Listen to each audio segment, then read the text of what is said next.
এই আসসালামু আলাইকুম, কেমন আছো সবাই? আমার এইচএসসি 25 সালের ছাত্রছাত্রীরা, হ্যাঁ চলে এসেছি আমি তোমাদের আয়শা আপু, আয়শা বায়োলজি কেয়ার থেকে। তোমাদেরকে কথা দিয়েছিলাম যে বোটানিটাকে আমরা টসনস করে ফেলবো ইনশাল্লাহ, এবং বোটানির ওপরে আমরা ধারাবাহিকভাবে অনেক সুন্দর ক্লাস নিব ইনশাল্লাহ। দেখো আমাদের কিন্তু বিস্তারিত পড়া শেষ হয়ে গেছে, বোটানিটা কিন্তু আমরা কমপ্লিট করে ফেলেছি থিওরিটা, এবং আমি তোমাদেরকে কথা দিয়েছিলাম যে আমরা এক এবং এমসিকিউ সেগুলো পড়ে ফেলবো। ইয়েস, আজকের যে ভিডিওটা হতে চলেছে ভাই, এই ভিডিওটা এই বছরের সেরা ভিডিও হবে ইনশাআল্লাহ। আল্লাহ যদি চায় এই টপিক থেকে, এই ভিডিও থেকে ইনশাআল্লাহ আমাদের পুরো সবগুলো কমন আসবে। এই যে আমি 3টা দিন অনলাইনে ছিলাম না, বিশ্বাস করো এই 3টা দিন একটা রাতও আমি ঠিক মতন ঘুমাইনি, রাত জেগে জেগে কোন টপিকটা তোমাদেরকে দিব, কোন এমসিকিউ, কোন 1 এবং 2, হ্যাঁ জ্ঞানমূলক অনুধাবনমূলক প্রশ্ন তোমাদের জন্য সাজাবো। আমি নিজে তোমাদের জন্য এই টোটাল একটা দারুণ চমৎকার একটা লেকচার শিট তৈরি করেছি। নোট বলতে পারো, লেকচার শিট বলতে পারো, বই বলতে পারো, যা তোমাদেরকে ইনশাআল্লাহ বায়োলজিতে 100তে 100 পেতেই হেল্প করবে। আমি তোমাদেরকে বলছিলাম যে যারা সারা বছর পড়োনি, যাদের প্রিপারেশন খুবই খারাপ, তারা যেন কোনো না কোনোভাবে এ প্লাস পাও। বাট এখন আমার বিশ্বাস যে তোমরা এ প্লাস শুধু পাবে না, তোমরা ইনশাআল্লাহ 90% আপ পাবে। হ্যাঁ, এই ভিডিওটা দেখতে হবে ভাই, এই ভিডিওটা দেখতে হবে, এবং আমি জানি তোমরা সবাই মনোযোগ সহকারে এই ভিডিওটা দেখবে। তাহলে আমরা বেশি কথা না বলে শুরু করি। যা আছে এই ভিডিওতে বিশ্বাস করো, তুমি যদি কিছু না পড়ে থাকো, এখন থেকে যদি এই ক্লাসটা ফলো করো ইনশাল্লাহ তুমি তাতেও একেবারে পুরো নাম্বার পেয়ে যাবে বায়োলজিতে। আমরা এই ক্লাসটাকে ভাই একদম মাখনের মতন তৈরি করে দিয়েছি, মধুর মতন তৈরি করে দিয়েছি। আমি এই নোটটা এত সুন্দরভাবে সাজিয়েছি, যেমন মা তোমাদেরকে রান্না করে একেবারে টেবিলে খাবার সুন্দর করে সাজিয়ে হরেক রকমের পদ দিয়ে বলে না যে বেটা খেয়ে নাও, রাইট, আমি ঠিক ওই কাজটাই করেছি। বিশ্বাস করো, তুমি নিজের ওপর বিশ্বাস রাখো, সৃষ্টিকর্তার ওপর বিশ্বাস রাখো, আমার ওপর বিশ্বাস রাখো। আমি ঠিক ওইভাবেই এই আজকের ক্লাসটা সাজিয়েছি। আমি নিজে আত্মবিশ্বাস এবং বিশ্বাস করি যে তোমরা ক্লাসটা করলে ইনশাআল্লাহ উপকৃত হবে। এবং হ্যাঁ, তুমি বাংলাদেশের যেখান থেকে এই ভিডিওটা দেখো না কেন, তোমার প্রত্যেকের জন্য এই ভিডিওটা অবশ্যই ইফেক্টিভ। কেউ দেখা যাচ্ছে 100%ই মার্কস তুলতে পারবা, কিন্তু কেউ 80-র নিচে মার্কস তুলবে এরকম হবে না। মানে যেই ক্লাসগুলো করবা ইনশাআল্লাহ তুমি অবশ্যই ভালো রেজাল্ট করবা, আমার বিশ্বাস। তাহলে আমরা এখন মূল ক্লাসে চলে যাই। দেখো এই ক্লাসগুলো কিন্তু ভাই আমার প্লেলিস্টে দেওয়া আছে। আমি কিন্তু আজকে আসছি একেবারে আগে যেমন সুন্দর করে একদম ভেঙ্গে ভেঙ্গে সাজায় পড়াইছি, ওই রকমভাবে কিন্তু আজকের ক্লাসটা হবে না। আজকের ক্লাসটা হবে একটু ব্যতিক্রম, এবং এই ক্লাস শেষ করে তোমাদেরকে কিন্তু অবশ্যই আমার বায়োলজির যে প্লে লিস্ট আছে ওইখানে কিন্তু যাইতেই হবে, এবং ওইখানে গিয়ে তুমি যদি ক্লাসগুলো করো এবং এই ক্লাসটা যদি করো, বিশ্বাস করো তুমি পারবা, তুমি 100% পারবা, 100% পারবা। কারণ এই নোটটা হচ্ছে তোমার কাছে মধু এবং কালিজিরার মতন, সকল রোগের ঔষধ মৃত্যু ব্যতীত। ঠিক এইটাও তাই, তোমাকে এটা এ প্লাস পেতে ভাই একেবারে বিশ্বাস করে হেল্প করবে ইনশাআল্লাহ। তাহলে আমরা বিসমিল্লাহ বলে শুরু করি। আমরা কিন্তু পড়েছি, আমরা কিন্তু এর আগেগুলো পড়েছি, আমি তোমাদের সুবিধার জন্য একবার করে একটু দেখিয়ে দিব, এবং যে বিষয়গুলো ইম্পর্টেন্ট বা যে বিষয়গুলো আমার মনে হবে যে এটা একটু বুঝাই দিই সেটা তোমাদেরকে বুঝাই দিব। দেখো প্রথম নাম্বার যে চ্যাপ্টারটা, আমরা কিন্তু অলরেডি 7টা চ্যাপ্টারের মধ্যে তোমরা যদি কেউ মনে করো যে আপু আমি একটা চ্যাপ্টার কমপ্লিট মানে বাদ দিতে চাই, তুমি বাদ দিবা, কোনো সমস্যা নাই। তোমার কাছে যে যে চ্যাপ্টার বেশি ভালো লাগবে তুমি সেই মানে ক্লাসগুলো তুমি ফলো করবা। দেখো প্রশ্ন 1, আমরা প্রথমেই পরীক্ষাতে আমরা দেখো এখানে কিন্তু প্রশ্ন 1 নম্বরে কি বলছে, এটা কিন্তু আমরা এর আগে পড়ে ফেলছি। এবং উদ্দীপকের এখানে তোমার SSBP কি, হ্যাঁ সিঙ্গেল স্ট্যান্ড বাইন্ডিং প্রোটিন, কোষকে জীবদের গঠন এবং কাজের একক বলা হয় কেন? জানো যে আমাদের দেহ কোষ নিয়ে গঠিত, অসংখ্য কোষ নিয়ে গঠিত, এবং এই কোষগুলো আমাদের দেহের বিভিন্ন ক্রিয়া সম্পন্ন করে, এই জন্যই আমরা কোষকে জীবদের গঠন এবং কি বলে থাকি, কাজের একক। উদ্দীপকে উল্লেখিত প্রাচীরটির ভৌত গঠন বর্ণনা করো। এখানে কোন প্রাচীরের কথা বলা হচ্ছে? দেখো এখানে উদ্ভিদ কোষে একটা প্রাচীরের কথা বলা হচ্ছে, তাহলে এটা হচ্ছে তোমার কোষ প্রাচীরের কথা বলা হয়েছে। উদ্দীপকে উল্লেখিত পর্দাটিকে কেন মোজাইক সদৃশ্য বলা হয়েছে ব্যাখ্যা করো। এখানে ফ্লুইড মোজাইকের কথা বলা হয়েছে। 2টা প্রশ্ন তোমাদের জন্য অনেক বেশি ইম্পর্টেন্ট। আমি কিন্তু 1 2 3 4 সব সাজায় গুছা নিয়ে আসছি, এমসিকিউ সব নিয়ে আসছি, ভিডিওটা তোমাকে দেখতে হবে। 1 2 3 নম্বরে আমরা এখানে কি বলছি দেখো, আমি কিন্তু আমার ভাষায়, তোমরা বলছো না যে আপু আপনি এত সহজ সুন্দর করে বলেন, আমি ওইভাবে নোটটা কিন্তু তৈরি করেছি। ওকে, দেখো এইটা হচ্ছে আমাদের সেই কিসের গঠন বলো তো, এইটা আমাদের সেই কোষ প্রাচীরের গঠন। আমাদের এটা কোষ প্রাচীরের গঠন, এটা আশা করছি তোমরা সবাই জানো। আমরা কোষ প্রাচীর নিয়ে একটু হালকা কথাবার্তা বলি। দেখো এই অংশটা হচ্ছে আমাদের মধ্যপর্দা। মধ্যপর্দায় প্রচুর পরিমাণে কি জমা থাকে বলো তো, পেকটিন জাতীয় পেকটিক অ্যাসিড। এবং মধ্যপর্দার উভয় পাশে দেখো এই যে এটা এইদিকে একটা এই পাশে এবং এই পাশে এবং এই পাশে কি তৈরি হয়েছে, প্রাথমিক প্রাচীর তৈরি হয়েছে। এটা হচ্ছে দ্বিতীয় স্তর। এবং মধ্যপর্দা যদি গলে যায় তাহলে দুইটা স্তর পরস্পর থেকে কি হয়ে যায়, খুলে যায়। তারপরে দেখো কোনো কোনো ক্ষেত্রে মধ্যপর্দার ওপরে সুন্দরভাবে কি থাকে, 3 স্তর বিশিষ্ট লেয়ার তৈরি হতে শুরু করে। এটা কাদের ক্ষেত্রে হয়ে থাকে, জাইলেম ফ্লোয়েম, হ্যাঁ, কোলেনকাইমা স্ক্লেরেনকাইমা এদের ক্ষেত্রে কিন্তু হয়ে থাকে, এটা আমরা পড়ছিলাম। এবং দেখো এই যে মধ্যপর্দা যখন গলে যাবে তখন এই পাশটা কি হয়ে যাবে, ফাঁকা হয়ে যাবে। এটা একটা কোষ, এটা আরেকটা কোষ, এবং দুইটা কোষের মাঝখানে যে ফাঁকা জায়গা এটাকে আমরা কি বলছিলাম, কূপ বলেছিলাম। আমার ক্লাসটা কিন্তু ইউটিউবে যে অবশ্যই দেখবা। হ্যাঁ, আমি কিন্তু অত মানে ডিটেল এখন ওইভাবে বুঝাচ্ছি না, আমি জাস্ট অল্প করে বুঝায় ছেড়ে দিব। এবং এইখানে আমাদের একটা প্লাজমা ডেজমাটা তৈরি হবে। আমরা কিন্তু এটা পড়ছি, তোমাদের নিশ্চয়ই সবার মনে আছে, এটা পড়া হয়েছে। আমরা 1 ঘ আমরা ফসফোলিপিড যে বাইলেয়ার, দেখো এই মডেলটাও কিন্তু আমরা পড়ে ফেলেছি ইতিমধ্যে। আমরা এই মডেলটা একটু তোমাদের ছোট্ট করে বলে দিই।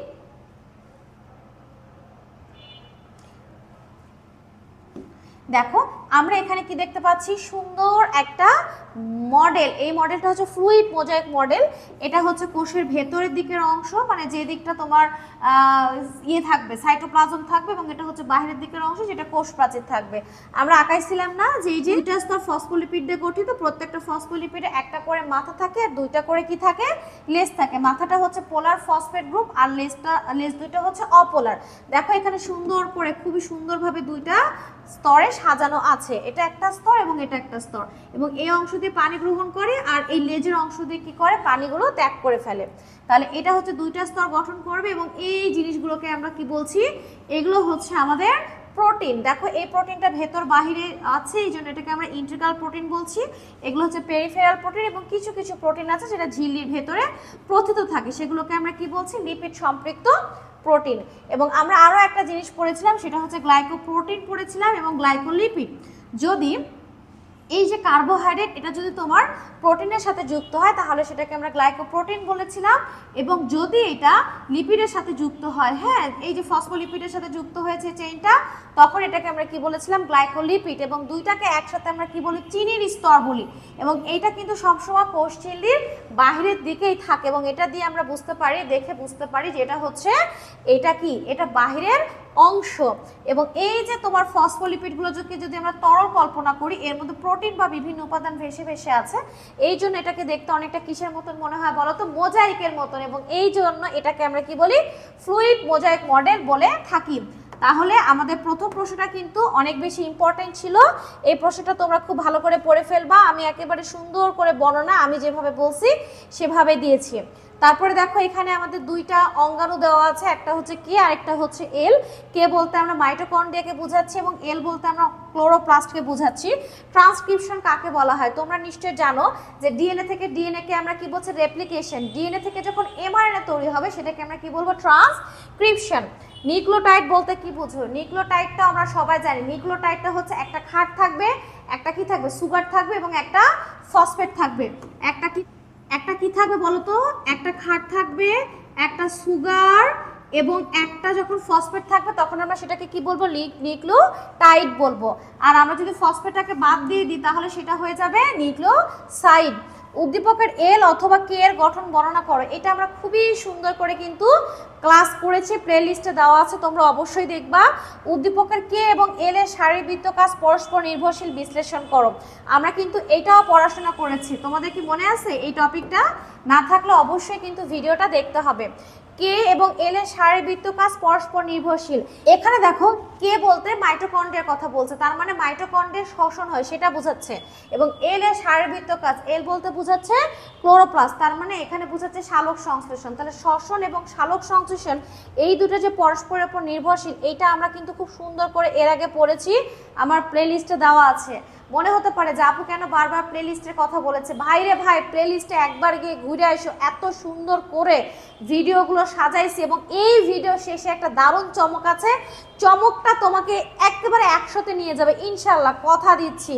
ওকে, ভিডিওটা সাথে থাকবা, টেনে টেনে ভিডিও দেখবা না, তাহলে কিন্তু বুঝতে পারবে না। দেখো, তুমি ক্লোরোপ্লাস্টের একটা সুন্দর চিত্র দিয়ে কিন্তু বর্ণনাটা সুন্দরভাবে লিখবা। আমি খুবই সুন্দর করে বুঝাই দিছি, এখানে লেখা আছে। তারপরে তোমার দেখো মাইটোকন্ড্রিয়া অথবা কিন্তু ক্লোরোপ্লাস্ট, যে কোনো একটা আসতে পারে, দুটোই কিন্তু ইম্পর্টেন্ট। এবং 2-এর ঘ নং প্রশ্নের উত্তর, এই যে বললাম একটু আগে, শ্বসন এবং সালোক সংশ্লেষণের মধ্যে মানে তুলনামূলক আলোচনা কেমন গুরুত্বপূর্ণ ভূমিকা পালন করে, এক্ষেত্রে লিখতে হবে যে শ্বসনে কি হয়।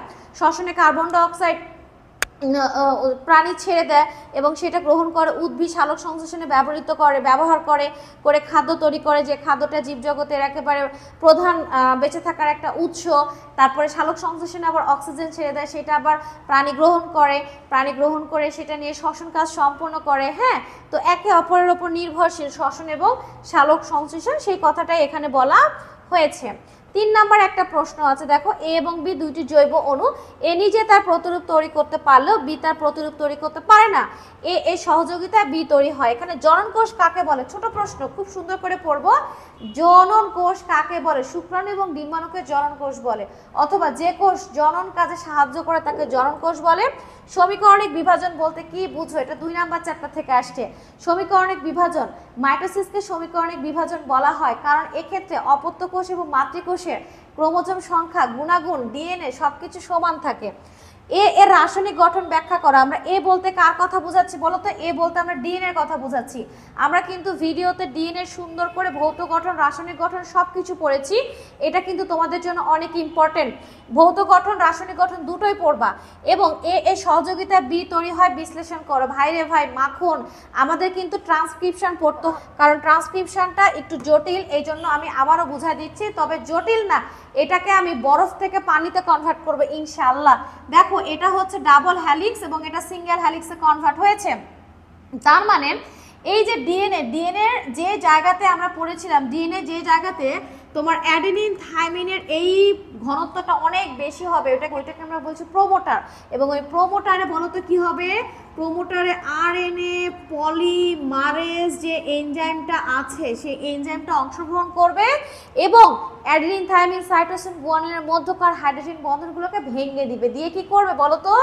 ডাবল স্ট্যান্ডকে সিঙ্গেল স্ট্যান্ডে কনভার্ট করেছে, এই যে করেছে, এবং স্ট্যান্ড দুটো পরস্পর থেকে দূরে সরে যাবে।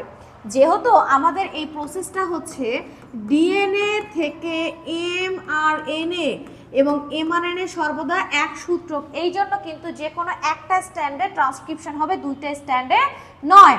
এই স্ট্যান্ডে ট্রান্সক্রিপশন হবে, মনে করো এটাকে আমরা টেমপ্লেট ছাস অ্যান্টিসেন্স স্ট্যান্ড বা নন কোডিং স্ট্যান্ড বলবো। আর যেটা হবে না সেটাকে আমরা কি বলছি? কমপ্লিমেন্টারি স্ট্যান্ড, সেন্স স্ট্যান্ড এবং কোডিং স্ট্যান্ড। কারণ দেখো, আমরা এই যে ট্রান্সক্রিপশনের জন্য এইটাকে আমরা ব্যবহার করছি, এই যে ট্রান্সক্রিপশনের জন্য এই স্ট্যান্ডটা ব্যবহার করছি, এই স্ট্যান্ড থেকে নতুন যে এমআরএনএ তৈরি হবে, এই নতুন এমআরএনএ এবং এই আগের ডিএনএ এর সিকোয়েন্স একেবারে সেম থাকবে, শুধুমাত্র পার্থক্য হচ্ছে ইউ আর টি। নতুন জায়গাতে টি হবে না, কি হবে? ইউ হবে। আর আগের জায়গায় যেহেতু ডিএনএ ছিল তাই টি হবে। তাহলে দেখো, এই যে স্ট্যান্ড দুটোকে আলাদা করে ফেললো এবং যে জায়গাতে আলাদা করে ফেলছে সেই জায়গাতে আবার আরএনএ পলিমারেজ এনজাইম এসে টি এর সাথে এ বসায় দিয়েছে, টি এর সাথে এ, জি এর সাথে সি, সি এর সাথে জি, এর সাথে ইউ, টি এর সাথে এ, জি এর সাথে সি, এর সাথে ইউ, এর সাথে আবার কি যুক্ত করছে? ইউ যুক্ত করছে। তাহলে নতুন যে স্ট্যান্ডটা হয়েছে এটা কিন্তু 3 প্রাইম 5 প্রাইমের দিকে যাচ্ছে, স্ট্যান্ডার মুভ। এবং এই জন্য এই স্ট্যান্ডটা ভালো করে খেয়াল করো, 3 প্রাইম থেকে 5 প্রাইমের দিকে অগ্রসর হচ্ছে, তাই এটার মুখ হবে 5 প্রাইম থেকে 3 প্রাইমের দিকে। কি হবে? 5 প্রাইম থেকে 3 প্রাইমের দিকে। এবং একটু খেয়াল করে দেখলে বুঝবা যে এই যে নতুন যে স্ট্যান্ডটা তৈরি হয়েছে এটা কিন্তু আর আগের ডিএনএর স্ট্যান্ডটা কিন্তু দেখো একেবারে কিন্তু সেম, শুধুমাত্র নতুনটাতে আছে কি তোমার ইউ আর আগেরটাতে কি আছে? টি আছে। এইভাবে নতুন যখন একটা ডিএনএ তৈরি, এইভাবে নতুন যখন এমআরএনএ তৈরি হয়ে যাবে, সাময়িকভাবে এটা ডিএনএ এর সাথে হাইব্রিড করে যুক্ত হবে এবং তারপর এইখান থেকে বন্ধন ভেঙে এরকম ভাবে সিঙ্গেল হয়ে চলে আসবে। হ্যাঁ 5 প্রাইম এবং 3 প্রাইম, 5 প্রাইম এবং 3 প্রাইম চলে আসবে। কিন্তু চলে আসার আগে, এটা তো নিউক্লিয়াসের ভেতরে হচ্ছে, চলে আসার আগে এটার আবার কিছু পরিমার্জন আছে। কারণ সাইটোপ্লাজমে চলে আসলে ওই নতুন যে এমআরএনএ তার ক্ষতি হতে পারে, সাইটোপ্লাজমে থাকা বিভিন্ন এনজাইম ওটাকে ধ্বংস করে ফেলতে পারে। এই জন্য সে কি করে, সে 5 প্রাইম প্রান্তে ক্যাপিং করে, 3 প্রাইম প্রান্তে টেইলিং করে এবং মাঝখানে দেখা যাচ্ছে বিভিন্ন যে অংশগুলো প্রোটিন তৈরিতে সাহায্য করে না সেই অংশগুলোকে কি করে দেয়, বাদ দিয়ে দেয়। দিয়ে দেখা যাচ্ছে পরবর্তীতে কোডিং অংশ নিয়ে, যে অংশটা প্রোটিন তৈরি করতে হেল্প করবে, সেই অংশটা নিয়ে একদম নতুনভাবে প্রস্তুত হয়ে সে কি করে, নিউক্লিয়ার মেমব্রেন থেকে বাহিরে কি হয়ে আসে, এই যে বাহিরে সে কি হয়ে আসবে, বের হয়ে আসবে। এবং সাইটোপ্লাজমে যখন বের হয়ে আসবে তখন আরএনএ সহযোগিতায় কি তৈরি হবে, প্রোটিন তৈরি হবে। ঠিক আছে, এই যে কাঁচা যে এমআরএনএটা যেটা তৈরি হলো, এটা যেহেতু একেবারে তোমার গঠনটা পরিপূর্ণ ছিল না, এই জন্য এটাকে আমরা কি বলি, প্রি এমআরএনএ। তারপর যখন এটা পরিমার্জনগুলো সম্পন্ন হবে তখন এটাকে আমরা কি নাম দিব বলো তো, তখন আমরা নাম দেব এমআরএনএ। এবং তোমাদের জন্য এইটা ইম্পর্টেন্ট, প্লাস এইটার সাথে সাথে কিন্তু ডিএনএ যেটা আছে, ডিএনএ রেপ্লিকেশন, ওইটা একটু পড়ে নিবা।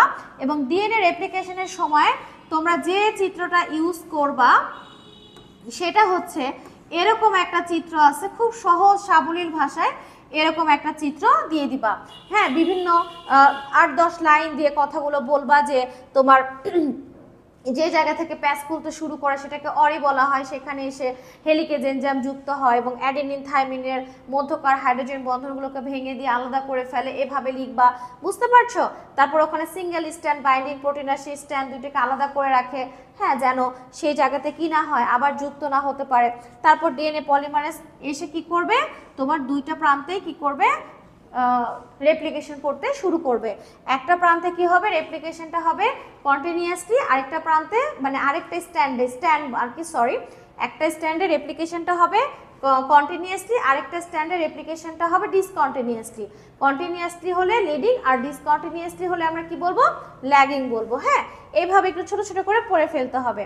তাহলে ট্রান্সক্রিপশনটা ইম্পর্টেন্ট, যদি রেপ্লিকেশনটা পড়া থাকে রেপ্লিকেশনটাও কিন্তু পড়ে ফেলবা। ওকে, তাহলে আমাদের এই প্রশ্নটা আশা করছি পারবে। আর যদি তোমাদের রাইবোজোম পড়া থাকে, নিউক্লিয়াস তো অবশ্যই একটু হালকা করে দেখে যেতে পারো, খুবই সহজ 9-10 মতন করে নিউক্লিয়াস, রাইবোজোম, গলগি বডি যদি পড়া থাকে তাহলে একটু দেখে যাবা। এবং দেখো এখানে আমরা প্রথম চ্যাপ্টারে সমস্ত জ্ঞানমূলক প্রশ্ন আমরা দিয়ে দিয়েছি, খুবই সুন্দর করে জ্ঞানমূলক প্রশ্ন দিয়ে দিয়েছি। তুমি এই প্রশ্নগুলো পড়লে কিন্তু একেবারে আমার বিশ্বাস সবগুলোই কমন পেয়ে যাবে। এখানে অনেক সুন্দর করে দিয়ে দেওয়া আছে, যেমন তোমার প্লাজমা ডেজমাটা কি, এটা একটা প্রশ্ন তোমাদের জন্য ইম্পর্টেন্ট হতে পারে। ক্রিস্টি কি, তারপর অক্সিজোম কি, থাইলাকয়েড কি, হ্যাঁ, অটোলাইসিস কি, নিউক্লিওসাইড কাকে বলা হয়, পিউরিন, পাইরিমিডিন, রেপ্লিকেশন, ট্রান্সক্রিপশন এবং ট্রান্সলেশন, এই তিনটা প্রসেসও কিন্তু তোমাদের জন্য অনেক বেশি ইম্পর্টেন্ট।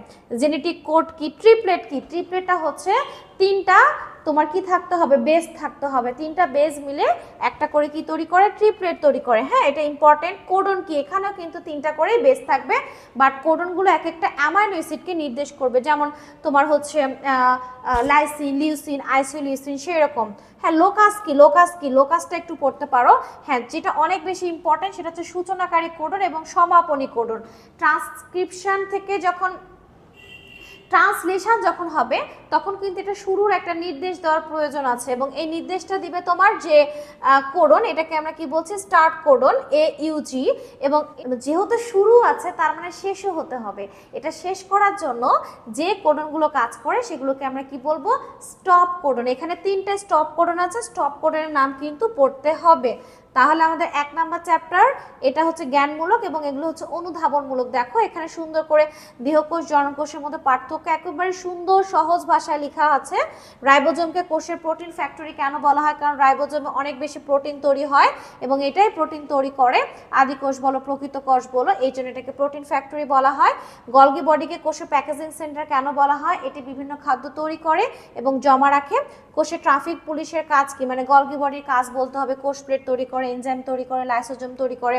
লাইসোজোমকে আত্মঘাতী থলিকা বলা হয় কেন? এটা একটা ইম্পর্টেন্ট। প্রচণ্ড খাদ্যভাবের সময় লাইসোজোম নিজের মানে আবরণটাকে ফাটায় পুরো কোষটাকে ধ্বংস করে ফেলে, এটাকে বলা হচ্ছে আত্মঘাতী থলিকা এবং অটোলাইসিস। ক্লোরোপ্লাস্টকে কোষের রান্নাঘর কেন বলা হয়? কারণ ক্লোরোপ্লাস্ট পানি, কার্বন ডাইঅক্সাইড এর আলোর সাহায্যে শর্করা জাতীয় খাদ্য তৈরি করে, এই জন্য। কোষের মস্তিষ্ক বলতে কি বুঝো?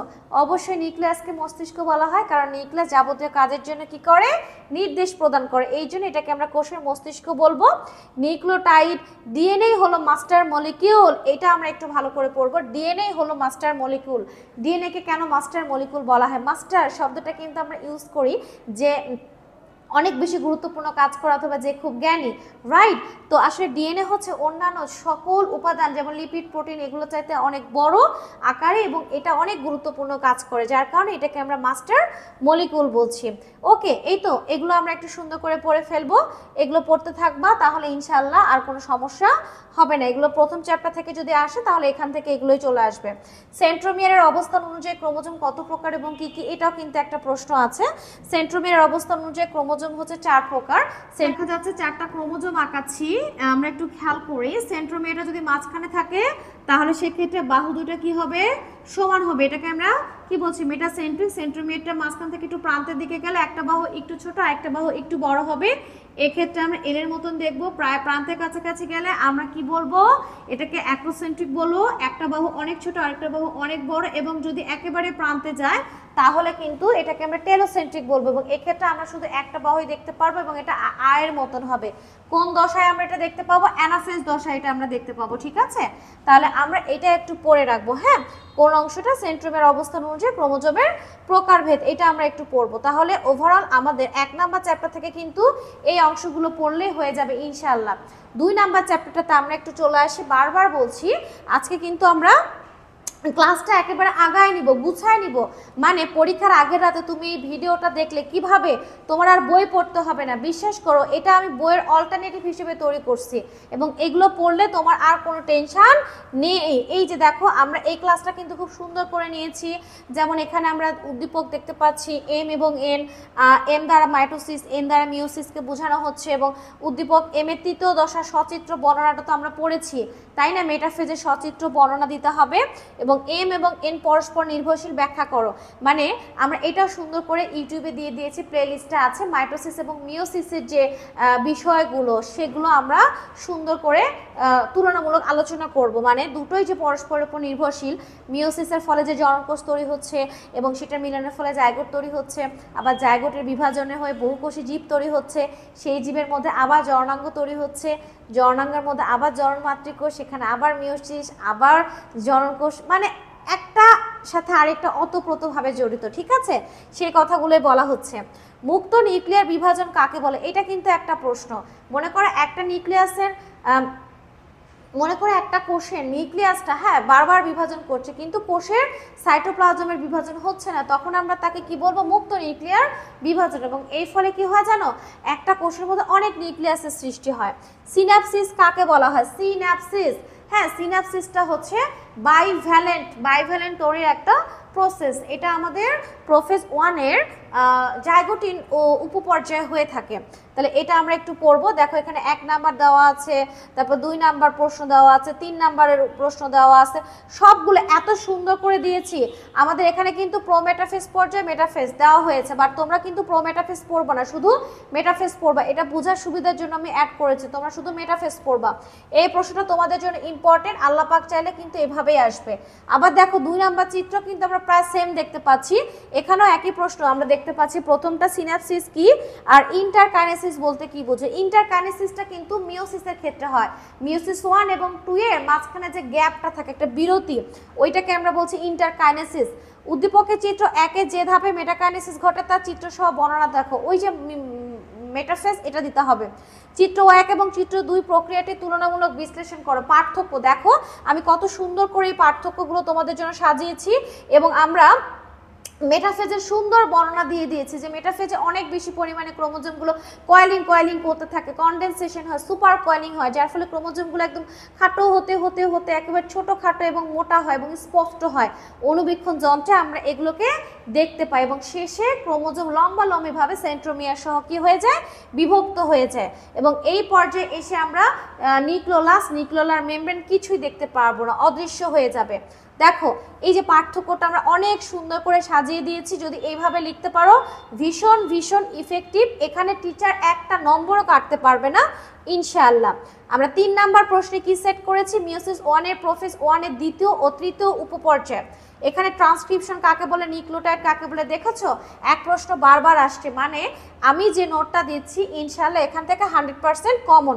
উদ্দীপকের দ্বিতীয় উপপর্যায়টি চিত্র সহকারে বর্ণনা দাও এবং উদ্দীপকের তৃতীয় উপপর্যায়ে সংগঠিত প্রক্রিয়াটির গুরুত্ব দাও। তাহলে দ্বিতীয় উপপর্যায়ে কি হচ্ছে, এই যে দেখো এটা হচ্ছে জাইগোটিন, দেখছো এখানে আমরা সুন্দর করে দেখতে পাচ্ছি যে দেখা যাচ্ছে দুইটা,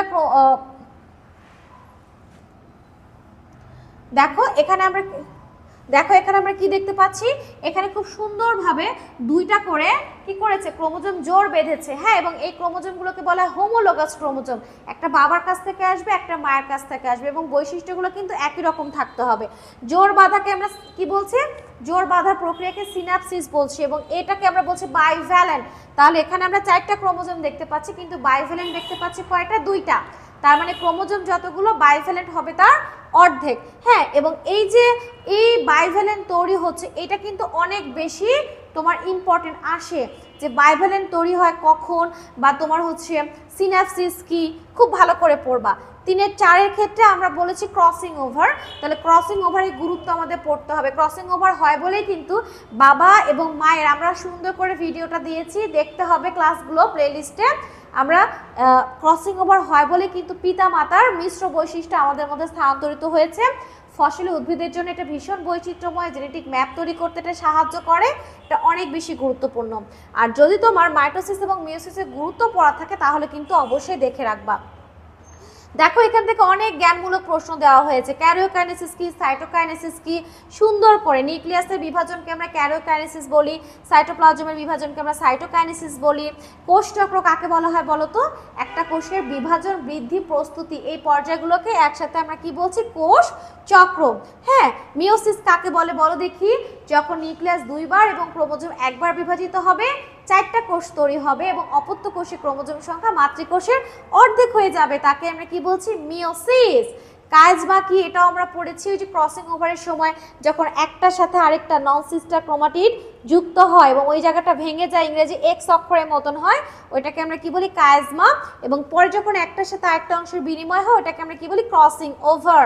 তাই তো এই যে ক্রোমাটিড, সিনোসাইটিক, প্লাজমোডিয়াম, এগুলো সব সুন্দর করে এখানে দেওয়া আছে, কোনো টেনশন নাই, পড়তে থাকবা। অনুধাবনমূলক প্রশ্নের জন্য কোষ বিভাজন কেন হয়, কোষ বিভাজন হয় কোষের সংখ্যা বৃদ্ধির জন্য, জীবের ক্ষত পূরণের জন্য, জননকোষ তৈরি করার জন্য, হ্যাঁ, দেহকোষের বৃদ্ধির জন্য। ঠিক আছে, এটা সুন্দর করে পড়ে ফেলবা। মাইটোসিসকে কেন সমীকরণিক বিভাজন বলা হয়, এটা কিন্তু অনেক ইম্পর্টেন্ট।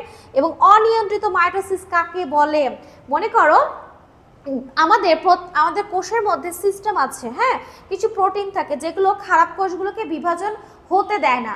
তো এখন দেখা যাচ্ছে বিভিন্ন এজেন্টের কারণে আমাদের দেহের ভিতরে বিভিন্ন এজেন্ট প্রবেশ করে বা বিভিন্ন জিন আছে, ত্রুটিপূর্ণ জিন, যে জিনগুলো কি করে আমাদের ওই যে সিস্টেম যেটা আছে যা আমাদের কোষ বিভাজনকে নিয়ন্ত্রণ করে, ওই সিস্টেম বা ওই প্রোটিনটাকে কি করে ফেলে, নষ্ট করে ফেলে। এবং তখন খারাপ যে কোষগুলো আছে এটাকে শনাক্ত করার জন্য, এটাকে স্টপ করে দেওয়ার জন্য, বিভাজন স্টপ করে দেওয়ার জন্য কিন্তু আর কোনো প্রোটেক্টর থাকে না। ঠিক আছে, এই জন্য তখন কি হয়, অনিয়ন্ত্রিতভাবে কোষ বিভাজিত হতেই থাকে।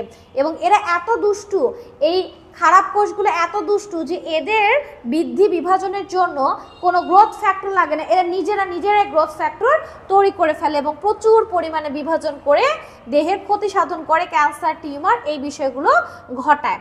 ক্রসিং ওভার কাকে বলে এটা তো আমরা জানি, দুইটা নন সিস্টার ক্রোমাটিডের হোমোলোগাস হতে হবে, হোমোলোগাসে নন সিস্টার ক্রোমাটিডের যে অংশের বিনিময় সেটাকে আমরা কি বলবো ক্রসিং ওভার, এবং এর ফলে নতুন বৈচিত্র্যের সৃষ্টি হবে। কেন হবে? কারণ ওই যে পিতা এবং মাতার ক্রোমোজোমের বিনিময় হবে তো কিছু অংশের, এই জন্য বৈচিত্র্যের সৃষ্টি হবে। তাহলে কি করতে হবে? এই নোটটা সুন্দর করে ফলো করতে হবে, এই পড়াগুলোই পড়তে হবে, আর কোনো টেনশনের কারণ নেই ইনশাআল্লাহ। এখান থেকে পড়লে তুমি বিশ্বাস করো, এখান থেকে পড়লে তুমি 100% কমন পাবা, চোখ বন্ধ করে তুমি পড়তে পারো, কোনো টেনশন নাই। আমাদের 3 নাম্বার অংশটা অনুজীব থেকেও কিন্তু আমরা ক্লাস নিয়েছি চমৎকারভাবে, ক্লাসটা কিন্তু অবশ্যই প্লেলিস্টে দিয়ে দিয়েছি, তোমাদের দেখতে হবে। দেখো ভাইরাস কি, হেপাটিক সাইটোগনি কি, আমি কিন্তু 1 এবং 2 সবগুলো দিয়ে দিয়েছি, সেগুলো দেখতে হবে। উদ্দীপকের অকোষীয় জীবাণুটি চিহ্নিত চিত্র অঙ্কন করো। এখানে তোমার অকোষীয় জীবাণুটি চিহ্নিত চিত্রের কথা বলেছে, এবং আমরা এর আগে এটা পড়ে ফেলেছি, টিটোফাজের কথা বলেছে। দেখো এখানে সুন্দর করে টিটোফাজের পিকচারটা দেওয়া আছে, তোমরা কিন্তু যে কোনো একটা পিকচার দিতে পারবা, যে কোনো একটা, এবং লেবেলিং করবা। হ্যাঁ, লেবেলিং করবা। ঘ নং প্রশ্নের উত্তর, এটাও আমরা পড়েছি যে ইকোলাইয়ের গুরুত্বটা কি, ইকোলাই মানব জীবনে কি ধরনের ভূমিকা ফেলে, কিছু ভালো আছে কিছু খারাপ আছে, দুইটাই কিন্তু লিখতে হবে। ওকে, এখানে উদ্দীপক দিয়ে দিয়েছে, কলেরা রোগের জীবাণুর নাম হচ্ছে ভাইব্রিয়া কলেরি, এটা আমরা জানি। দ্বিবিভাজন প্রক্রিয়াটি ব্যাখ্যা করো। এক্ষেত্রে কি হবে? সুন্দরভাবে একটা ব্যাকটেরিয়া একটু লম্বা হবে, ভেতরে যে তোমার ডিএনএ আছে সেই ডিএনএটা বিভাজন করবে, রেপ্লিকেশন করে দুটো রেপ্লিকা তৈরি করবে, মাতৃকোষটা বড় হবে এবং মাঝখানে খাস তৈরি হবে, একটা থেকে আরেকটা কোষের সৃষ্টি হবে, মানে দুইটা কোষ তৈরি হবে। এটাকে আমরা কি বলছি? দ্বিবিভাজন, মানে যে প্রক্রিয়া একটি থেকে কয়টা কোষের সৃষ্টি হবে? দুইটা। উদ্দীপকের চিত্র এ অণুজীবের গঠন বর্ণনা করো। আমরা তো গঠনটা পড়েছি, আমাদের চ্যানেলে দেওয়া আছে। মানব কল্যাণে বি অণুজীবের ভূমিকা, এখানে ব্যাকটেরিয়ার ভূমিকা দিতে হবে, অনেক গুরুত্ব দেওয়া আছে। দেখো অনেক সুন্দর, অ্যান্টিবায়োটিক, প্রতিষেধক, টিকা, মাটির উর্বরতা বৃদ্ধি, নাইট্রোজেন সংবন্ধন, পতঙ্গনাশক, ফলন বৃদ্ধি, চা কফি তামাক প্রক্রিয়াকরণ, অনেক কিছু দেওয়া আছে। এগুলো সব পড়তে হবে সুন্দর করে, খুবই ইজি, এবং দৈনন্দিন জীবনে কিন্তু এগুলো আমাদের সাথে ঘটে থাকে। এবং দেখো হয়তোবা ইনশাআল্লাহ এই চিত্র দিয়েই এইভাবেই তোমার পরীক্ষাতে প্রশ্ন চলে আসবে। মেসোসোম কি আমরা পড়েছি, এই যে ব্যাকটেরিয়াতে থাকে, এই যে দেখো কোষঝিল্লিটা একটু ভেতরে স্ফীত হয় এবং এটা কোষ বিভাজনে বা শ্বসনে হেল্প করে। প্লাজমোডিয়ামের জীবনচক্রের জনক্রম কেন গুরুত্বপূর্ণ? তাদের জীবনের শক্তি বৃদ্ধি করার জন্য জনক্রমটা গুরুত্বপূর্ণ, ঠিক আছে? জনক্রম না হলে কিন্তু তারা তাদের জীবনচক্রটা কি হয়ে যেত? থেমে যেত, বা তারা সংখ্যা বৃদ্ধি করতে পারতো না। এই জন্য দেখো এই যে এখানে আবার ওইটার বর্ণনা চেয়েছে, সেম একই প্রশ্ন বারবার রিপিট করেছে, গঠনটা চেয়েছে, সেম একই প্রশ্ন বারবার রিপিট। এবং ঘ এখানে তোমার হচ্ছে লাইটিক চক্র, এই লাইটিক চক্রটা কিন্তু তোমাদের জন্য অনেক ইম্পর্টেন্ট। আমি খুবই সুন্দর করে এই লাইটিক চক্রটা তোমাদের ব্যাখ্যা করেছি, যে ছোট ছোট ভাষায় ব্যাখ্যা করেছিলাম, এখানে কিন্তু ঠিক ওই ছোট ভাষাতেই দিয়ে দেওয়া হয়েছে। ওকে, 4 নম্বরে দেখো, অণুজীব এ অকোষীয় ব্যাঙ্গাচে আকৃতির, আর বি অণুজীবের সংখ্যা বৃদ্ধি করে। অণুজীব বি আদিকোষী এবং এ অণুজীবের প্রতি সংবেদনশীল, সেম একই দেওয়া হয়েছে, এবং এখানে পার্থক্য চেয়েছে এবং মিল চেয়েছে। আমরা কিন্তু এগুলো পড়ে ফেলেছি। এই যে চিত্রটা দিতে হবে, চিত্রটা আঁকানো শিখাইছি, আমাদের ভিডিও দেওয়া আছে প্লেলিস্টে, অবশ্যই দেখে নিবা। 5 নাম্বার যে প্রশ্নটা দেখো, এটাও আমরা পড়ে ফেলেছি অলরেডি। এখানে সুন্দর একটা ব্যাকটেরিয়া পিকচার আঁকাতে হবে, আমরা কিন্তু অলরেডি আঁকিয়েছি, এটা আমাদের ভিডিওতে দেওয়া আছে। তোমরা এগুলো দেখবার, ক্লাসগুলো অনলাইনে আমার প্লেলিস্টে দেওয়া আছে, সেটা করবে। দেখো একই প্রশ্ন কিন্তু বারবার রিপিট করেছে, বারবার। এখানে ভাইরাসের গঠনটা চেয়েছে, ভাইরাস কি দ্বারা গঠিত হয়? আমরা জানি যে ভাইরাস শুধুমাত্র কি দ্বারা গঠিত হয় বলো তো? ভাইরাস শুধুমাত্র কি দ্বারা গঠিত হয়, কে বলতে পারবা? ভাইরাস কি দ্বারা গঠিত হয়? ভাইরাসের তোমার কেন্দ্রে থাকবে, ভালো করে খেয়াল করবা, ভাইরাসের কেন্দ্রে থাকবে দেখা যাচ্ছে ডিএনএ, অথবা কি থাকবে? আরএনএ, এবং তার চারপাশে কি থাকবে? প্রোটিনের আবরণ, এটাকে আমরা কি বলছি? ক্যাপসিড। এবং এই ক্যাপসিডগুলো তোমার অনেকগুলো এককে বিভক্ত হয়েছে সাব ইউনিটে, যেটাকে আমরা কি বলছি? ক্যাপসোমিয়ার। এবং এই ক্যাপসিডের কাজ হচ্ছে ভেতরে যে নিউক্লিক অ্যাসিড, এটাকে প্রোটেকশন দেওয়া। একই সাথে কিন্তু ডিএনএ এবং আরএনএ ভাইরাসে থাকে না, হয় ডিএনএ থাকে সেটাকে আমরা ডিএনএ ভাইরাস বলবো, আর না হয় আরএনএ থাকবে সেটাকে আমরা আরএনএ ভাইরাস বলবো। মানে ডিএনএ প্লাস প্রোটিন এবং আরএনএ প্লাস প্রোটিন একসাথে কখনো দুইটা উপাদান থাকবে না। আর কিছু কিছু ভাইরাসে চারপাশে অতিরিক্ত একটা এক্সট্রা আবরণ তৈরি হয় লিপিড, প্রোটিন বা শর্করার, তখন আমরা সেটাকে কি বলি? তখন আমরা সেটাকে বলি বহিস্থ আবরণ বিশিষ্ট ভাইরাস, যেমন এইচআইভি ভাইরাস, ঠিক আছে, এইচআইভি ভাইরাস। তাহলে ভাইরাসের গঠনটা একটু পড়বে, এবং ভাইরাসের কিন্তু কোনো বিপাকে এনজাইম থাকে না, তবে কোনো কোনো ভাইরাসে কিছু কিছু এনজাইম থাকে, এটা কিন্তু এমসিকিউ এর জন্য বেশ ইম্পর্টেন্ট, এটা একটু পড়ে ফেলতে হবে। তাহলে ওভারঅল, এবং এখানে দেখো ব্যাকটেরিয়ার কি ভূমিকা আছে জিন প্রকৌশল বা পরিবেশ উন্নয়নে সুন্দর করে ছোট্ট করে দিয়ে দিয়েছি। আর জ্ঞানমূলক প্রশ্ন দেখো, এখানে অনেক জ্ঞানমূলক প্রশ্ন সুন্দর করে দেওয়া আছে। ভাইরাস কাকে বলে? ভাইরাস হচ্ছে একটা অকোষীয় নিউক্লিক অ্যাসিড প্রোটিন দিয়ে গঠিত, জীবকোষের ভেতরে সক্রিয়, বাহিরে নিষ্ক্রিয় এবং অতি আণুবীক্ষণিক। ভিরিয়ন কি? নিউক্লিক অ্যাসিড প্রোটিন দিয়ে গঠিত অংশকে আমরা ভিরিয়ন বলবো যদি সেটা সংক্রমণক্ষম হয়, এবং সংক্রমণ ক্ষমতা বিহীন হলে নিউক্লিয়ক অ্যাসিড। ভিরয়েডটা শুধু আরএনএ অংশ, প্রিয়সটা শুধু প্রোটিন অংশ। ইমার্জিং ভাইরাস কি? ইমার্জিং ভাইরাসটা হচ্ছে, মনে করো এই ভাইরাস পূর্বে আরেকটা প্রজাতিকে অ্যাটাক করতো, বর্তমানে আমাদেরকে অ্যাটাক করছে। মনে করো পূর্বে বানরকে অ্যাটাক করতো, এখন মানুষকে অ্যাটাক করছে, তাহলে কি ওটার পোষক চেঞ্জ করছে? এই ধরনের ভাইরাসকে আমরা ইমার্জিং ভাইরাস বলছি। যেমন ইবোলা এক ধরনের ইমার্জিং ভাইরাস, তারপর এইডস ইমার্জিং ভাইরাস, তারপর আমাদের যে করোনা ভাইরাস ছিল ওইটাও কিন্তু ইমার্জিং ভাইরাস। ওকে, বোটুলিজম কাকে বলা হয়? এক ধরনের বিষক্রিয়া ক্লোস্ট্রিডিয়াম বোটুলিনাম নামক ব্যাকটেরিয়া যে বোটুলিন বিষক্ষরণ করে, এটার ফলে যে প্রবলেমটা আমাদের হয় এবং মৃত্যু হতে পারে, এটাকে আমরা বোটুলিজম বলবো। অবশ্যই খাবার নষ্ট হয়ে যাবে। হ্যাঁ, ম্যালেরিয়া হচ্ছে অ্যানোফিলিস মশকি বাহিত এক ধরনের মারাত্মক জ্বর রোগ, এগুলো পড়বা। সাইজোগনিটা কি? অযৌন জনন মানবদেহে ম্যালেরিয়া জীবাণুর। স্পোরোগনিকি, গ্যামিটোগনিকি। কলেরা কি? সাইজন্ট হচ্ছে পরজীবীর বহু নিউক্লিয়াস যুক্ত অবস্থার দশা, এগুলো পড়বা। মেসোসোম কি? ক্যাপসিড কি? প্রোফাস। প্রোফাসটা হচ্ছে যখন ব্যাকটেরিয়ার ভেতরে প্রবেশ করে ভাইরাস এবং ব্যাকটেরিয়ার ডিএনএটা একসাথে মিলেমিশে থাকবে, কেউ কারো ক্ষতি করবে না, তখন আমরা সেটাকে প্রোফাস বলছি। পাইরোজেন কি? পাইরোজেনটা পড়বা। ম্যালেরিয়া জীবাণু যখন যকৃৎ থেকে রক্তের মধ্যে চলে যায়, তখন শ্বেত রক্তকণিকা এক ধরনের উপাদান ক্ষরণ করে, যা আমাদের জ্বরের সৃষ্টি করে, জীবাণুগুলোকে মেরে ফেলার জন্য অবশ্যই এটা করে, এটাকে আমরা বলছি পাইরোজেন। জৈব সন্ত্রাস কি? এটা জানো? ফাস কি? ফাস মানে হচ্ছে খেয়ে ফেলা। যখন কোনো ভাইরাস অন্য কোনো জীবাণুকে বা অণুজীবকে খেয়ে ফেলবে, তখন তাকে আমরা কি বলছি? ফাজ। যেমন ব্যাকটেরিয়াকে ধ্বংস করে বলে ভাইরাসকে আমরা কি বলি? ব্যাকটেরিয়া ফাজ। সায়ানো ব্যাকটেরিয়াকে ধ্বংস করলে বলবো সায়ানো ফাজ। ভাইরাসকে কেন জীবাণু না বলে বস্তু হিসেবে আখ্যায়িত করা হয়? এইডসকে মরণব্যাধি কেন বলা হয়? এগুলো খুবই ইম্পর্টেন্ট। এইচআইভিকে কেন ইমার্জিং ভাইরাস বলা হয়? খুবই ইম্পর্টেন্ট। আমি সব কিছু সুন্দর করে সাজিয়ে গুছিয়ে দিয়ে দিয়েছি। হ্যাঁ, কলেরা আক্রান্ত রোগীর ডিহাইড্রেশন কেন হয়? হবেই তো, কারণ কলেরা আক্রান্ত রোগীর প্রচণ্ড পরিমাণে তোমার হচ্ছে বমি হয়, পাতলা পায়খানা হয়, এবং পাতলা পায়খানা এত বেশি হয় পানি বেরিয়ে যায়, যার ফলে কি হয়ে যায়, রোগী যদি ঠিকঠাক পানি পান না করে একেবারে তার শরীর থেকে বিভিন্ন খনিজ উপাদান বের হয়ে যাবে, পানি বের হয়ে যাবে, এবং সে পানি শূন্যতায় ভুগবে। ওকে, ম্যালেরিয়া জীবাণু দুটি পোষকের কেন প্রয়োজন? কারণ এরা খুবই নিম্ন শ্রেণীর অণুজীব, যে তাই এদের জীবন চক্রটাকে আগায় নিয়ে যাওয়ার জন্য, অভিযোজন ক্ষমতাকে বাড়ানোর জন্য, জীবনী শক্তি বৃদ্ধির জন্য এদের দুইটা পোষকের প্রয়োজন, মানুষ এবং মশকি। হেপাটিক সাইটোগনিটা কি? যেটা লিভারের মধ্যে সম্পন্ন হয়, জীবাণু যে দশাটা লিভারের মধ্যে সম্পন্ন হয় সেটাকে আমরা কি বলবো? হেপাটিক সাইটোগনি। তাহলে দেখো আজকের ক্লাসটা কিন্তু খুব মনোযোগ সহকারে দেখতে হবে, এবং এই একটা ক্লাস তোমার জীবনটাকে ইনশাআল্লাহ বদলে দিবে। বিশ্বাস করো, এই একটা ক্লাস তোমাকে বোটানিতে 100-তে 100 পেতে সাহায্য করবে ইনশাআল্লাহ। আমি 100-তে 100 এই জন্যই বলছি, কারণ আমি এই অংশটা এত অ্যানালাইসিস করে তৈরি করেছি যে আমি 3টা দিন ঠিক, মানে 3টা দিন না 3টা রাত, আমি দিনে তো ক্লাস নিই যা তোমরা জানো, বাট রাতে কিন্তু আমি ঠিক মতন ঘুমাইনি, এবং রাত জেগে জেগে আমি এই নোটটা, এই শিটটা তোমাদের জন্য তৈরি করেছি, যে এটা পড়লে যেন আমার প্রিয় স্টুডেন্টরা যারা আমার জন্য অপেক্ষা করছে, যে হ্যাঁ আপু আছে, আপু আমাদের জন্য কিছু করবে, এবং আমি তোমাদের জন্য কিন্তু এই সুন্দর পিডিএফটা, এই নোটটা রেডি করেছি। ইয়েস, এইটাই তোমাদের জন্য ভালোবাসা থেকে এটা করছি, এবং আমি বিশ্বাস করি যে তোমরা অবশ্যই ভালোবেসে ক্লাসগুলো করবে, বন্ধুদের মাঝে শেয়ার করবে। অবশ্যই পর্যাপ্ত শেয়ার চাই, ঠিক আছে? নগ্নবীজি এবং আবৃতবীজি অনেকে মনে করে এটা অনেক জটিল, বিশ্বাস করে এটার চাইতে সহজ চ্যাপ্টার আর একটাও নয়। তুমি এই চ্যাপ্টারটা খুব ভালো করে পড়বা, যে প্রশ্নগুলো দিয়েছি এগুলোই আসবে। ক্যারিওপসিস কি? পুষ্প ট্রাইমেরাস কি?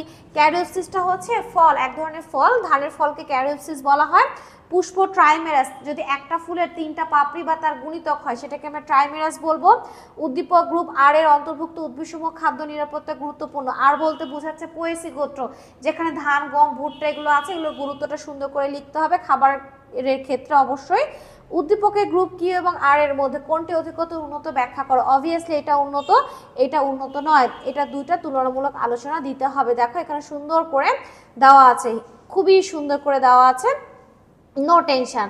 এখানে দেখো এখানে দেওয়া আছে পুংরেণুপত্র কি, কোরালয়েড মূল বলতে কি বোঝে। কোরালয়েড মূলটা কিন্তু ভীষণ ভীষণ ইম্পর্টেন্ট, হ্যাঁ এটা আবার অনেক সময় 3 নম্বরের জন্য আসতে পারে। কোরালয়েড মূল, কোরালয়েড মূলটা হচ্ছে আমরা শুধুমাত্র কোথায় দেখতে পাই, এটা সাইকাসে দেখতে পাই। দেখা যাচ্ছে সাইকাসের এই মূলটা একটু তোমার কি হচ্ছে ব্যাঘ্র শাখা বিস্তার করে, হ্যাঁ, এবং দেখতে অনেকটা প্রবালের মতন, কোরাল সামুদ্রিক প্রবালের মতন দেখতে, যেটাকে আমরা কি বলছি কোরালয়েড মূল বলছি, একদম ফুলের মতন দেখতে। এটা কিন্তু পরীক্ষাতে আসে। এই মূলটা এরকম হওয়ার কারণ কি, প্রথম অবস্থায় মূলটা কিন্তু সরুই থাকে, কিন্তু এই মূলটা অস্থানিকভাবে মাটির উপরে যে দুই পাশে শাখা বিস্তার করে, দুইটা দুইটা করে, এবং এর ভেতরে নস্টক অ্যানাবিনা বিভিন্ন ধরনের অণুজীব বসবাস করার কারণে মূলের আকৃতি সরুনা থেকে একটু ফুলে ফুলে বিকৃত হয়ে যায়, যেটা দেখতে সামুদ্রিক প্রবালের মতন মনে হয়, কোরালের মতন। এই জন্য কিন্তু এটাকে আমরা কি মূল বলি, কোরালয়েড মূল বলে থাকি। তাহলে কোরালয়েড মূল বলা হয় কেন, আশা করছি তোমরা সবাই বুঝতে পেরেছো এবং পারবে। উদ্দীপকের চিত্র এ যে গোত্র প্রতিনিধিত্ব করে তার শনাক্তকারী বৈশিষ্ট্য, অবশ্যই পোয়েসে শনাক্তকারী বৈশিষ্ট্য লিখতে হবে। এবং উদ্দীপকের নির্দেশিত গোত্র দুটি তুলনা করো, পোয়েসি এবং এটা হচ্ছে মালভেসি। জবার পাতা দেখে আমরা বুঝতে পারছি এটা, এই দুইটার মধ্যে তুলনামূলক আলোচনা করতে হবে, পার্থক্য লিখতে হবে, ভীষণ সহজ, খুবই সুন্দর করে ক্লাস নিয়েছি, এটা দেওয়া আছে প্লে লিস্টে এবং সাজিয়ে গুছিয়ে লিখতে হবে। দেখো 3 নম্বর প্রশ্ন, এ স্ববীজী বীজ ফল দ্বারা আবৃত, তার মানে আবৃত বীজী। 2 নম্বর, এটাও স্ববীজী বীজ উন্মুক্ত নগ্ন বীজী। ফুল কি, ফুল হচ্ছে রূপান্তরিত বিটব। অ্যান্সার দেওয়া আছে পুষ্প প্রতীক কাকে বলা হয়, এটা ইম্পর্টেন্ট, পুষ্প সংকেত ইম্পর্টেন্ট। উদ্দীপকের বি গ্রুপের বৈশিষ্ট্য সমূহ লিখো। স্ববীজী বীজ উন্মুক্ত মানে নগ্নবীজীর বৈশিষ্ট্য লিখতে হবে। দেখো সুন্দর করে নগ্নবীজীর বৈশিষ্ট্য লিখেছি, এবং এই নগ্নবীজী বৈশিষ্ট্য লিখলে কিন্তু পারলেই তুমি নগ্নবীজী আর আবৃত বীজের মধ্যে পার্থক্যটা লিখতে পারবা ইনশাআল্লাহ। এবং খাদ্য নিরাপত্তার ক্ষেত্রে কোন গ্রুপটি বেশি উন্নত, অবভিয়াসলি আমরা জানি যে এটা হবে আবৃত বীজী, কারণ আবৃত বীজের মধ্যে পোয়েসি এবং মালভেসি দুটোই আছে। তার মানে পোয়েসির মধ্যে আমাদের ধান, গম, ভুট্টা, বার্লি, জব এগুলো আছে। তারপর তোমার মালভেসির মধ্যে বিভিন্ন সবজির কথা বলা হয়েছে, হ্যাঁ, যেমন তোমার জবা, তারপর তোমার হচ্ছে জবা, তারপর তোমার ঢেঁড়স, হ্যাঁ এগুলোর কথা বলা হয়েছে। তো এই তো এগুলো আমরা একটু পড়বো। পুষ্প প্রতীকটা এবং পুষ্প সংকেত, এই দুটো জিনিস তোমাদের একটু পড়তে হবে। পুষ্প প্রতীক এবং পুষ্প সংকেত যদি পড়া থাকে, পুষ্প প্রতীক এবং পুষ্প সংকেত, এটা নিয়ে আমি ছোট্ট একটা ভিডিও বানাবো ইনশাআল্লাহ। পুষ্প প্রতীক আর পুষ্প সংকেত যদি কোনো বুঝতে প্রবলেম হয় আমাকে অবশ্যই জানাবা। এখান থেকে অনেকগুলো প্রশ্ন দেওয়া আছে। জীবন্ত জীবাশ্ম কাকে বলে, সাইকাসকে কেন জীবন্ত জীবাশ্ম বলা হয়, এটা কিন্তু আসতে পারে। জীবন্ত জীবাশ্ম মানে হচ্ছে বর্তমানে রয়েছে এরকম উদ্ভিদ, অতীতের সাথে মিল সম্পন্ন যদি হয়, বাট অতীতের ওই উদ্ভিদটা বিলুপ্ত হয়ে গেছে, তখন বর্তমানকালে সেই উদ্ভিদটাকে আমরা কি বলবো, জীবন্ত জীবাশ্ম। মানে অতীতকালের কোনো উদ্ভিদের সাথে বর্তমানকালে জীবিত কোনো উদ্ভিদের যদি মিল থাকে, তাহলে জীবিত উদ্ভিদটাকে বলা হবে জীবন্ত জীবাশ্ম। সাইকাসকে জীবন্ত জীবাশ্ম বলা হয় কারণ সাইকাস সাইকাডালিস বর্গের অন্তর্ভুক্ত, এবং এই বর্গের 9টি গণের 100টি প্রজাতি পৃথিবীর বুকে টিকে আছে, বাকিগুলো কি হয়ে গেছে, বিলুপ্ত হয়ে গেছে। এই জন্য সাইকাস সহ 100টি প্রজাতিকে আমরা কি বলবো, জীবন্ত জীবাশ্ম। মাতৃ অক্ষ কি, লিগিউম কি, অ্যাপোফাইসিস, পামফার্ন, সোরাস, এগুলো ছোট ছোট করে পড়বো। অমরা, হ্যাঁ এগুলো ছোট ছোট করে। গর্ভপাদ পুষ্প কাকে বলা হয়, লোডিকিউল, মঞ্জুরিপত্র, এগুলো কিন্তু আমরা পড়েছি তাই না। আর অনুধাবনমূলক প্রশ্ন এই যে সুন্দর করে দেওয়া আছে, কোরালয়েড মূল পার্থক্য, একবীজপত্রী দ্বিবীজপত্রী পার্থক্য, ধানের পুষ্পমঞ্জুরি স্পাইকলেট কেন, আমি কিন্তু ক্লাস নিয়েছি, ক্লাসে সুন্দর করে দিয়ে দেওয়া হয়েছে। ঢেঁড়সকে কেন মালভেসি গোত্র রাখা হয়েছে, তখন ঢেঁড়সের মালভেসির বৈশিষ্ট্য দিবা, যে এই বৈশিষ্ট্যগুলো ঢেঁড়সের মধ্যে দেখা যায়, তাই ঢেঁড়সকে মালভেসিতে রেখেছি, বা ধানকে কেন পোয়েসিতে রেখেছি, তখন পোয়েসি গোত্রের বৈশিষ্ট্য দিবা। সাইকাসে কেন ফল হয় না, কারণ গর্ভাশয় নেই, এই জন্য হয় না। পুষ্প প্রতীক কি, জবা ফুলের পুষ্প সংকেত, ধানের পুষ্প সংকেত, এগুলো সুন্দর করে একটু পড়ে ফেলতে হবে। ওকে, তাহলে এই তো ওভারঅল এখান থেকে আমাদের এই প্রশ্নগুলো ছিল। এবং টিস্যু ও টিস্যু তন্ত্র থেকে আমাদের দেখো এখানে তোমার স্টিলি কি, স্টিলি কাকে বলা হয়, ছোট্ট করে আমরা একটু পড়বো। স্টিলিটা হচ্ছে পেরিসাইকেল থেকে আরম্ভ করে একেবারে ভাস্কুলার বার্নস অংশকে স্টিলি বলছি। পার্শ্বীয় ভাজক টিস্যু কাকে বলা হয়, পার্শ্ব বরাবর লম্বালম্বি ভাবে থাকবে, গাছটা মোটা হবে। টি এর গঠন ব্যাখ্যা করে, যে নিউক্লিয়াসের গঠনটা আমাদের পড়তে হবে। আর উদ্দীপক এস থেকে সৃষ্ট দুই ধরনের স্থায়ী টিস্যু মানে জাইলেম এবং ফ্লোয়েমের অবস্থানটা দেখাতে হবে। এই যে আমরা পড়েছি না, আমরা সুন্দর করে এই পয়েন্টটা পড়েছি কিন্তু তোমার সংযুক্ত, তারপরে হচ্ছে অরিও, কেন্দ্রিক, সংযুক্ত, মনে আছে তো? জাইলেম ফ্লোয়েম একই ব্যাসার্ধে যখন গুচ্ছে থাকবে সংযুক্ত, ক্যাম্বিয়াম থাকলে এটাকে বলবো আমরা মুক্ত, ক্যাম্বিয়াম না থাকলে বদ্ধ। আর যদি এক পাশে জাইলেম এক পাশে ফ্লোয়েম থাকে একই সংযুক্ত ভাবে, তখন আমরা সেটাকে কি বলবো? সমপার্শ্বীয়। বাট উভয় পাশে যদি তোমার দেখা যাচ্ছে যে ফ্লোয়েম আছে, মাঝখানে জাইলেম আছে, তাহলে এটাকে আমরা কি বলবো? সমদ্বিপার্শ্বীয়। এবং ভাস্কুলার বান্ডলগুলো যদি জাইলেম ফ্লোয়েম যদি আলাদা আলাদা বান্ডলে অরিয় ভাবে থাকে, সেটাকে আমরা অরিয় বলবো। আর যদি জাইলেম কেন্দ্রে থাকে তাহলে জাইলেম কেন্দ্রিক, ফ্লোয়েম কেন্দ্রে থাকলে ফ্লোয়েম কেন্দ্রিক। সুন্দর করে উদাহরণ হিসেবে দিয়ে দেওয়া আছে। নিচের চিত্রটি লক্ষ্য করো, এখানে ভাস্কুলার বান্ডল ক, খ, গ, এখানে পয়েন্ট দেওয়া আছে। পেরিসাইকেল কি, হাইড্রাথোড কাকে বলা? হাইড্রাথোডটা আমাদের অনেক ইম্পর্টেন্ট। পানি পত্ররন্ধ্র, এটা পাতার কিনারা বরাবর থাকবে আমরা দেখেছি, এবং এটা দিয়ে পানি বের হয়ে যাবে তরল আকারে, এটাকে আমরা পানি পত্ররন্ধ্র বলবো। উদ্দীপকের খ, উদ্ভিদের যে অংশে পাওয়া যায় তার প্রস্থচ্ছেদের চিত্র দাও। আর উদ্দীপকের ক এর চিত্র সহ শ্রেণীবিন্যাস করো। তার মানে ক বলতে সংযুক্ত, আর খ বলতে হচ্ছে ভিন্ন ভিন্ন ব্যাসার্ধে মানে অরিও। এই যে এই পিকচারটা আমরা এর আগের দিন আঁকাইছিলাম, এটা তোমরা সুন্দর করে আঁকায় ফেলবা, প্র্যাকটিক্যালের জন্য ইম্পর্টেন্ট। এবং এই যে এটা আমরা একটু আগে বললাম, এটা কিন্তু বারবার আসে, এখান থেকে আসা মানে এই প্রশ্নটা বারবার আসবে। এবং দেখো এই যে এখান থেকেও কিন্তু সেম একই প্রশ্ন, এই যে আমরা দেখেছি একই প্রশ্ন, এটা আমাদের পড়তে হবে না, এই প্রশ্নটা আমরা স্কিপ করব, গ নাম্বারটা আমাদের পড়তে হবে না। হ্যাঁ, এটা আমাদের জন্য দরকার নাই, আমরা ঘ নাম্বারটা পড়বো, জাইলেম আর ফ্লোয়েমের যে অবস্থান সেটা পড়বো। তারপর দেখো 4 নম্বরে, এটাও কিন্তু আমাদের পড়া আছে, উদ্দীপকের টিস্যুর বৈশিষ্ট্য লিখো। উদ্দীপকের টিস্যু বলতে আমাদের নিঃসন্দেহে বুঝতে পারছো যে এটা হচ্ছে তোমার ভাজক টিস্যু বোঝানো হচ্ছে, ভাজক টিস্যু বৈশিষ্ট্য। সেই সাথে ভাজক টিস্যু দেখো সুন্দর বৈশিষ্ট্য দেওয়া আছে, ভাজক টিস্যুর ক্লাসিফিকেশন আছে এখানে, উৎপত্তি অনুসারে ক্লাসিফিকেশন এবং কাজ অনুসারে ক্লাসিফিকেশন সুন্দরভাবে দেওয়া আছে। এগুলো সব পড়তে হবে। এখানে ছোট ছোট বেশ কিছু প্রশ্ন, মেরিস্টেম কি, তারপর তোমার হচ্ছে স্টোমাটা কি, ক্যাম্বিয়াম কি, হ্যাঁ, তারপর তোমার হচ্ছে হাইড্রাথোড কি, এপিডার্মিস, এপিব্লেমা, কিউটিকল, এগুলো সুন্দর করে ছোট ছোট করে পড়বা।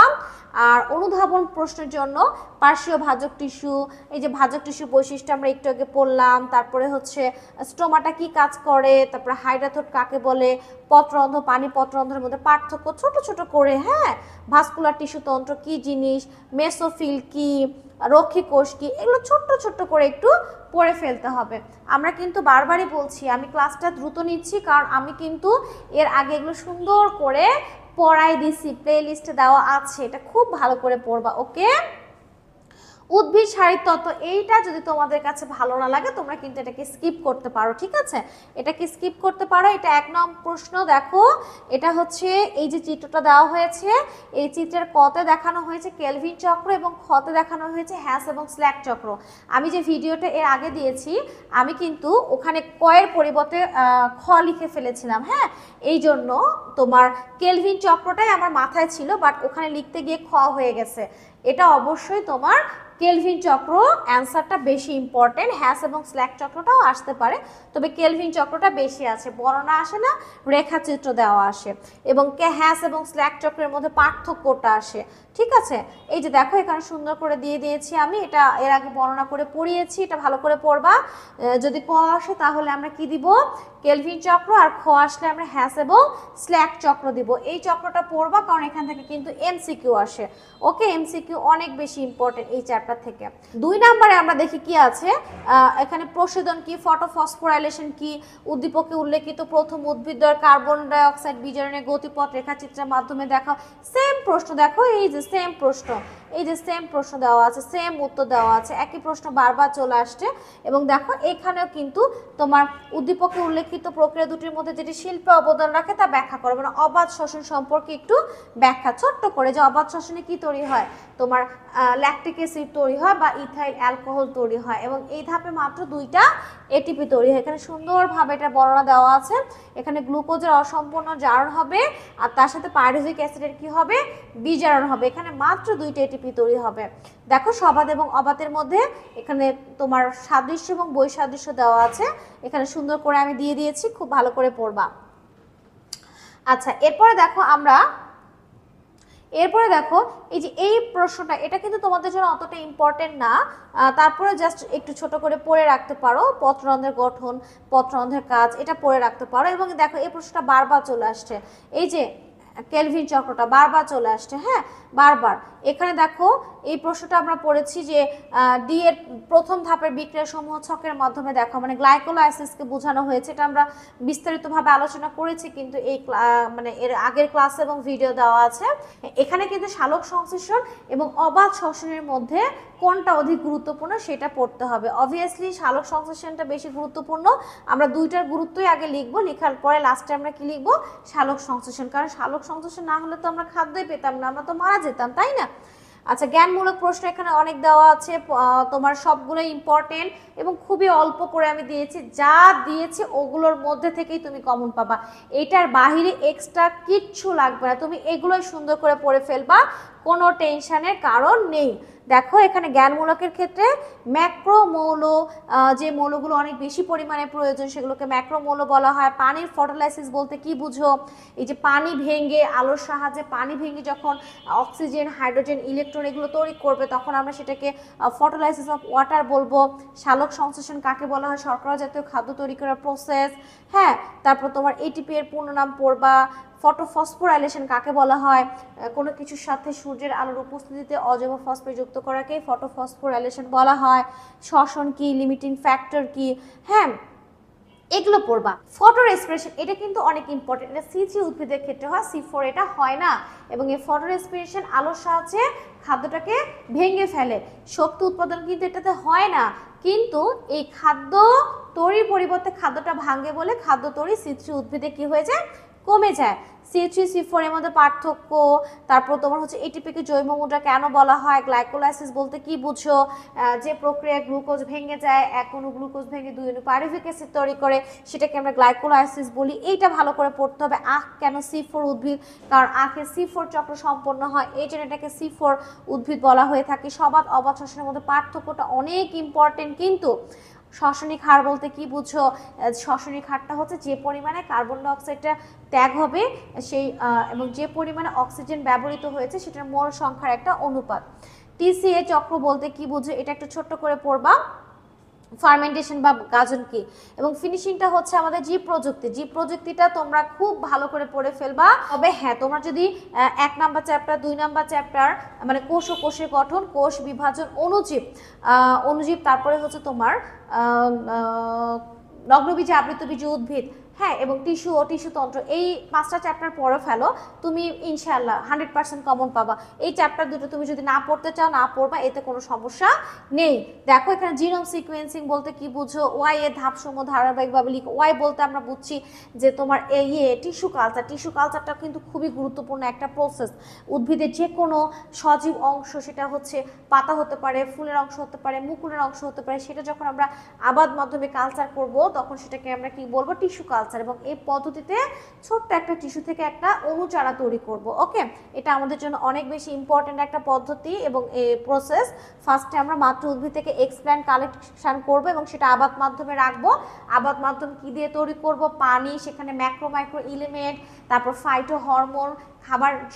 খাবার তো তৈরি করতে পারবে না তারা, এই জন্য আমরা সুক্রোজ রেখে দিব, ঠিক আছে। খাদ্য তৈরি মানে করতে পারবে না, তাই খাবারটাকে রেখে দিব। মাধ্যমটাকে ঘন করার জন্য অ্যাগার ইউজ করব। এত বেশি অ্যাগার ইউজ করা যাবে না যেন সলিড হয়ে যায়, বা এত কমও ইউজ করা যাবে না যেন লিকুইড থাকে, সেমি সলিড হতে হবে। তার উপরে আমরা কি দিয়েছি, টিস্যুটাকে দিয়েছি এবং টিস্যুটাকে গ্রো করতে দিব। তারপরে কয়েকদিন পর টিস্যুটা কি করবে, বিভাজন করে কিছু কোষে পরিণত হবে এবং এটাকে আমরা কি বলছি, মুকুল বলছি বা ক্যালাস বলছি। পরে ক্যালাসটাকে আমরা কেটে ফেলবো ইচ্ছা অনুযায়ী টুকরো টুকরো করে, সেটাকে আমরা দেখো আলাদাভাবে কি করেছি, বসিয়েছি, হ্যাঁ, ফ্লাক্সের ভেতরে, এবং ফ্লাক্স বা বিকারে আমরা বসিয়েছি। এবং এইখানে তোমার ধীরে ধীরে সেখান থেকে কি তৈরি হবে, পাতা তৈরি হবে, কাণ্ড তৈরি হবে। তারপর সেটাকে নিয়ে আবার আলাদাভাবে আমরা কি দিব, আলাদাভাবে আমরা টেস্ট টিউবের মধ্যে দিব, দিয়ে সেখানে আবার আমরা দেখা যাচ্ছে হরমোন প্রয়োগ করব, সেখান থেকে মূল তৈরি হবে। তারপর ধীরে ধীরে ছোট্ট একটা চারা তৈরি হবে। তারপর চারাটাকে আমরা সুন্দর করে বের করে একটা টবে লাগিয়ে দিব। ওকে, এবং তারপর ধীরে ধীরে আলো বাতাসের সাথে একটু অ্যাডজাস্ট করে তারপরে আমরা বাইরে সেটাকে রেখে দিব। এইভাবে খুবই সহজ পদ্ধতিতে আমরা কি করতে পারি, অসংখ্য মাতৃ উদ্ভিদের সমগুণ সম্পন্ন কি করতে পারি, গাছ তৈরি করতে পারি। হ্যাঁ, এটা আমাদের জন্য একটা লাভজনক হতে পারে, তবে হ্যাঁ এটা কিন্তু কিছু অপকারিতাও আছে। যাই হোক, দ্বিতীয় পয়েন্টটাতে এটা বলা হচ্ছে উদ্দীপকের প্রযুক্তিটির চিত্র বর্ণনা করো। এই যে এটা কিন্তু রিকম্বিনেন্ট ডিএনএ টেকনোলজি, এটা আমাদের বর্ণনা করতে হবে। এটা বর্ণনা করার জন্য এটা খুবই সহজ একটা প্রসেস। প্রথমে কাঙ্ক্ষিত ডিএনএ নির্বাচন করতে হবে এবং পৃথককরণ করতে হবে। হ্যাঁ, ডিএনএটাকে পৃথককরণ করব, তাহলে কোষটাকে ভেঙে ফেলে ডিএনএটাকে কালেক্ট করে নিতে হবে। বাহক ডিএনএ নির্বাচন করব, এক্ষেত্রে বাহক হিসেবে আমরা অ্যাগ্রোব্যাকটেরিয়ামকে ইউজ করতে পারি এবং তার ভেতরে যে প্লাজমিডটা আছে সেটাকে আমরা বাহক হিসেবে ব্যবহার করব। কাঙ্ক্ষিত ডিএনএ প্লাজমিডের ডিএনএ দুটোকে আমরা কেটে ফেলবো রেস্ট্রিকশন এনজাইম দিয়ে। এটা নিয়ে এত সুন্দর ভিডিও দেওয়া আছে ইউটিউবে আমার চ্যানেলে, তুমি একবার যদি দেখো একদম ফিদা হয়ে যাবা। এবং তুমি যদি কোনোদিন নাও পড়ে থাকো, তুমি একেবারে দেখবা খুব ঠোঁটস্থ মুখস্থ কণ্ঠস্থ হয়ে যাবে। তারপরে আমরা কি করব, দুইটাকে জোড়া দিব, দুইটা ডিএনএকে জোড়া দিলে রিকম্বিনেন্ট ডিএনএ হয়ে যাবে। রিকম্বিনেন্ট ডিএনএটাকে তখন অন্য আরেকটা ব্যাকটেরিয়া নিয়ে, অ্যাগ্রোব্যাকটেরিয়াম নিয়ে তার ভিতর ট্রান্সফার করব। ফলে ওই ব্যাকটেরিয়াটা তখন কি হয়ে যাবে, ট্রান্সফর্ম ব্যাকটেরিয়া। এবং তখন ওই ব্যাকটেরিয়াটাকে আমরা পরবর্তীতে যে কাঙ্ক্ষিত কোষ আছে সেই কোষের মধ্যে ট্রান্সফার করে টিস্যু কালচারের মাধ্যমে চারা তৈরি করবে এবং ওই চারার মধ্যে এই বৈশিষ্ট্যগুলো প্রকাশ পাবে এবং ওই গাছটা হয়ে যাবে একটা ট্রান্সজেনিক গাছ বা ট্রান্সজেনিক উদ্ভিদ। হ্যাঁ, এই রিকম্বিনেন্ট ডিএনএ টেকনোলজির মাধ্যমে যে ট্রান্সজেনিক উদ্ভিদ তৈরি করা হয় বা জিএমও তৈরি করা হয়, এটা কি আমাদের জন্য ক্ষতিকর? তেমন ক্ষতিকর না, ক্ষতিকর হলে এত তৈরি করতো না। তবে হ্যাঁ, কিছুটা সাইড ইফেক্ট থাকে। এখানে ছোট্ট করে আমি দিয়ে দিয়েছি, অ্যালার্জি হতে পারে, চুলকানি হতে পারে, ছোট বাচ্চাদের ইস্ট্রোজেন লেভেল কমে যেতে পারে বা অনেক সময় বেড়ে যেতে পারে, পুষ্টির ভারসাম্যহীনতা হতে পারে। হ্যাঁ, এই বিষয়গুলো। তারপরে দেখো এখানে আমরা উদ্দীপকের প্রথম প্রক্রিয়াটি সংক্ষিপ্ত বর্ণনা দাও। প্রথম প্রক্রিয়াটি সংক্ষিপ্ত বর্ণনা দাও, এটা তো আমরা এই যে একটু আগে পড়লাম। এই যে দেখো এই প্রসেসটা বারবার দিয়েছে এবং এখান থেকে আমাদের টিস্যু কালচারের কি চেয়েছে, টিস্যু কালচার কিভাবে আমরা ব্যবহার করব, হুবহু মাতৃগুণ সম্পূর্ণ চারা তৈরি করতে, হ্যাপ্লয়েড উদ্ভিদ তৈরি করতে, বিলুপ্ত প্রায় উদ্ভিদ তৈরি করতে, রোগমুক্ত উদ্ভিদ তৈরি করতে, সংকর তৈরি করতে, ভ্রূণ যেটা বন্ধা বা নষ্ট হয়ে যাবে এরকম ভ্রূণকে পুনরুদ্ধার করতে, ট্রান্সজেনিক উদ্ভিদ তৈরি করতে, কৃত্রিম বীজ তৈরি করতে, এগুলো। ঠিক আছে, তাহলে টিস্যু কালচার থেকে আমরা কি ওভারঅল পড়ছি, টিস্যু কালচার থেকে আমরা কি পড়ছি ওভারঅল আমরা পড়ছি রিকম্বিনেন্ট ডিএনএ টেকনোলজির বিভিন্ন ধাপ, টিস্যু কালচারের বিভিন্ন ধাপ এবং এটার ব্যবহার। এবং ছোট্ট করে যদি তুমি চাও যে চিকিৎসা ক্ষেত্রে রিকম্বিনেন্ট ডিএনএ টেকনোলজি ব্যবহার, তাহলে ইন্টারফেরন ইনসুলিন তৈরি, এটা আমার অনলাইনে ভিডিওতে দিয়ে দেওয়া আছে, এটা পড়তে পারো। কৃষি ক্ষেত্রে কি ধরনের ভূমিকা রাখে এগুলো একটু ছোট ছোট করে পড়ে রাখতে পারো।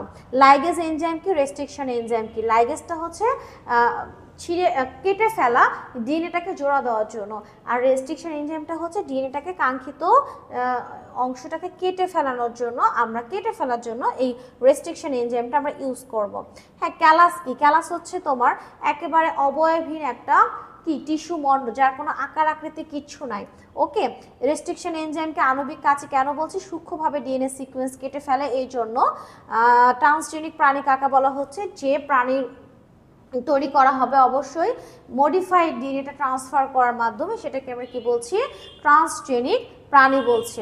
জিনোম সিকোয়েন্সিংটা আমাদের জন্য ছোট্ট করে প্রয়োজন। বিটি বেগুন কি আমাদের জন্য ক্ষতিকর না? বিটি বেগুন মোটেও আমাদের জন্য ক্ষতিকর নয়।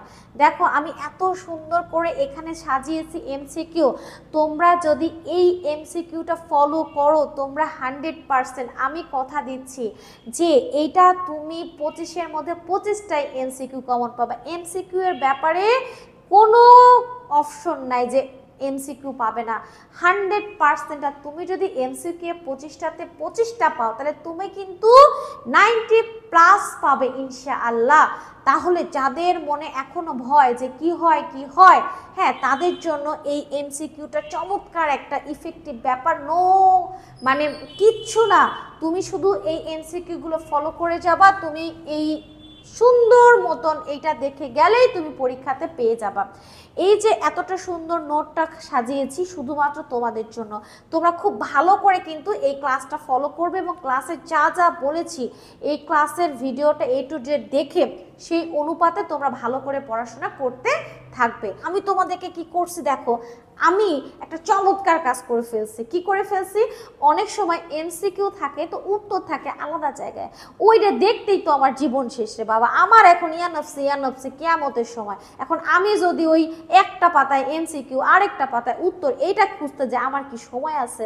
আমি বারবারই বলছি, আমি তোমাদেরকে এত সুন্দর করে একদম যেখানে এমসিকিউ সেখানে উত্তর, খালি পড়বে আর পড়বে, হ্যাঁ, এবং পরীক্ষা হলে গিয়ে ওগুলো সুন্দর করে দাগায় দিয়ে আসবা। মানে তোমাকে অন্য জায়গাতে চোখ মেলতে হবে না, তুমি এইটা দেখবা, এইটা পড়বা এবং পরীক্ষা হলে গিয়ে ফাটায় ফেলবা। ইনশাআল্লাহ পরীক্ষা ভালো হবেই হবে। দেখো এখানে আমি সুন্দর করে এমসিকিউ গুলোতে অ্যান্সার সাজিয়ে দিয়েছি এবং আমি নিজে তৈরি করেছি। 100%-এর মধ্যে হয়তোবা আমার যদি এখানে 500টা এমসিকিউ থাকে, হয়তোবা আমার একটা বা দুইটা ভুল হতেও পারে, কারণ মানুষ তো। কিন্তু আমি নিজে এগুলো তৈরি করেছি। এই নোটটা আমি স্পেশালভাবে, বিশ্বাস করো, আমি তোমাদের জন্য সাবলীল সহজ ভাষায় তৈরি করেছি, যে না আমার এই প্রিয় ছাত্রছাত্রীরা এইটা ফলো করলে ইনশাআল্লাহ তারা যেন একেবারে পুরো দমে যেন তারা ভালো মার্কস পায়। এই কারণে এত কষ্ট করে এটাকে সাজানো হয়েছে। এবং দেখো প্রত্যেকটা মানে তুমি এমসিকিউ দেখছো, এগুলো মানে বিগত বছরগুলোতে যে এমসিকিউগুলো এসেছে এবং যেগুলো আসতে পারে প্রত্যেকটা জিনিসকে আমি সুন্দর করে তকতকা করে সাজিয়ে দিয়েছি অ্যান্সার সহ।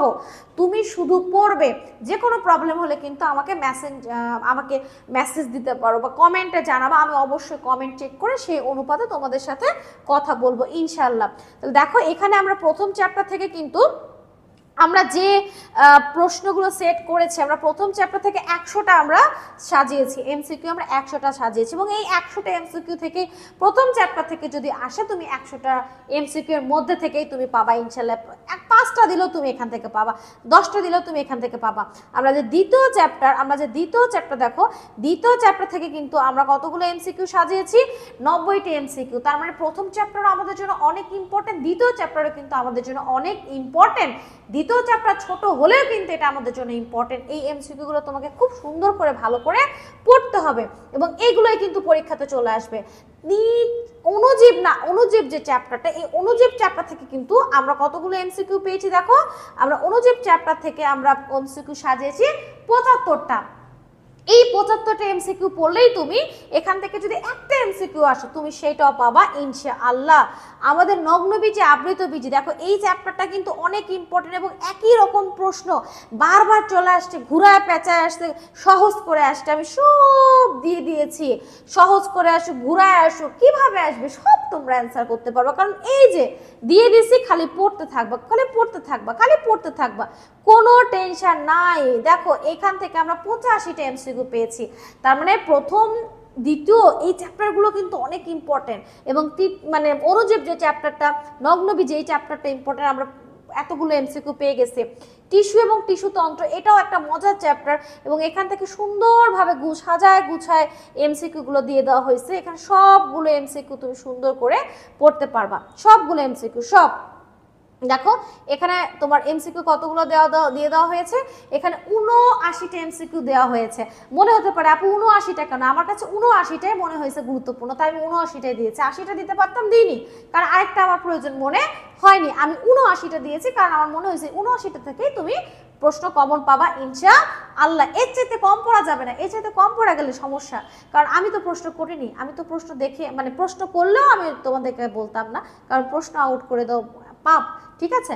তো এখন কথা হচ্ছে যেহেতু আমরা পরীক্ষা দিচ্ছি বোর্ড পরীক্ষায়, তাই আমাকে এই 7টা চ্যাপ্টার মিলে এই 450 এই কয়েকটা এমসিকিউ পড়তে হবে ভাই, এটার কোনো অপশন নাই। দেখো 9 নাম্বার চ্যাপ্টার থেকে যে এমসিকিউ গুলো দিয়েছে খুবই সুন্দর এমসিকিউ, খুবই সুন্দর এবং ছোট ছোট এমসিকিউ। হ্যাঁ, অনেক যে বড় বড় কিন্তু এমসিকিউ তা কিন্তু না। দেখো এখান থেকে আমরা একেবারে গুণে 101টা এমসিকিউ পাইছি, 101টা এমসিকিউ এবং এই 101টা এমসিকিউ তোমাকে পড়তে হবে। এবং এই এমসিকিউ গুলো কিন্তু আমি যে ক্লাসগুলো নিয়েছি ক্লাস রিলেটেড, আমি এই জন্য কিন্তু বুঝাই দিলাম না। মনে হতে পারে যে আপু কেন এমসিকিউ বুঝাই দিচ্ছে না, আসলে এই এমসিকিউ গুলো সব ক্লাস রিলেটেড। যে ক্লাসগুলো আমি নিয়েছি ওই ক্লাসগুলো করলে ভাই তুমি এই এমসিকিউ এর প্রত্যেকটা অ্যান্সার দিতে পারবা, প্রত্যেকটা অ্যান্সার তুমি সুন্দর করে দিতে পারবা আশা করছি। এবং জীব প্রযুক্তি থেকে এই যে এমসিকিউ গুলো দেওয়া হয়েছে, জীব প্রযুক্তি থেকে কিন্তু খুব কম প্রশ্ন আসছে। হ্যাঁ, বেশি প্রশ্ন আসেনি, মাত্র এখান থেকে তোমার আমি 35টা এমসিকিউ খুঁজে পেয়েছি। এই যে সর্বমোট এমসিকিউগুলো, এগুলো পড়লেই কিন্তু তুমি ইনশাআল্লাহ সবগুলোই তুমি কমন পেয়ে যাবে। এখন এই যে আমি দিলাম এই প্রশ্নগুলো, তুমি ভিডিও থেকে দেখে দেখে সুন্দর করে পড়ার চেষ্টা করবা, ভিডিওটা থেকে তুমি পড়ার চেষ্টা করবা, ঠিক আছে? এখন দেখো এই যে এত সুন্দর একটা সাজেশন, এই সাজেশন অনুসারে প্রত্যেকটা ভিডিও আমার প্লেলিস্টে দেওয়া আছে। তুমি প্রত্যেকটা ভিডিও দেখতে থাকো এবং এই ভিডিও থেকেই তুমি সবগুলো প্রশ্ন ইনশাল্লাহ পড়তে পারবে। তুমি নোট ফলো করতে পারো, তোমার কাছে যদি বই থাকে সেই বই ফলো করতে পারো, কোনো সমস্যা নেই। তুমি যেখান থেকে পারো এই প্রশ্নগুলো সুন্দর করে পড়ে ফেলো। আর যদি তুমি মনে করো যে না আপু আমি এই জিনিসটাই যে এত সুন্দর করে এত ভালোভাবে আপনি যে সাজেশনটা দিয়েছেন, নোটটা করে দিয়েছেন পুরো রেডি, মানে এইটা পড়লে আমার আর কিচ্ছু লাগছে না, আমি কেন শুধু বই পড়বো, কেন গাইড পড়বো, আমার যেহেতু এটাই আমার ভালো লেগেছে এবং এটাই আমি চাচ্ছি, তাহলে তুমি কি করতে পারো, তোমার কিচ্ছু করা লাগবে না। তাহলে তুমি যে কাজটা করবা সেটা হচ্ছে, নাম্বার আমি তোমাকে দিয়ে দিচ্ছি 01767, হ্যাঁ 581108। আমাদের যে নাম্বারটা আছে এই নাম্বারটা কিন্তু বিকাশ এবং নগদ, হ্যাঁ বিকাশ এবং নগদ দুটোই আছে, বিকাশ এবং নগদ দুটোই আছে এই নাম্বার। তুমি এই নাম্বারটাতে জাস্ট 100 টাকা সেন্ড মানি করে দিবা, দিয়ে তুমি আমার এই হোয়াটসঅ্যাপ নাম্বারে একটা নক করবা যে আপু আমি সেন্ড মানি করেছি, আপনি আমাকে পিডিএফটা পাঠায় দেন। তাহলে পিডিএফটা আমি তোমাকে সুন্দর করে পাঠাই দিব। তুমি এটা পরীক্ষার আগের রাতে পড়ে গেলেই তুমি ইনশাল্লাহ 100তে 100ই পাবে, ঠিক? তাহলে কিন্তু আমাদের বোটানিটা কমপ্লিট। এখন এই বোটানি পড়ে ফেলো। আমাদের সামনের ক্লাসগুলো হচ্ছে জুলজির ওপরেও ঠিক এরকমভাবে কন্টিনিউয়াসলি ক্লাস নেওয়া হবে এবং ইনশাল্লাহ জুলজিটাও আমরা ফাটাফাট শেষ করে ফেলবো। তাহলে আজকে এই পর্যন্তই, ভালো থেকো, আল্লাহ হাফেজ।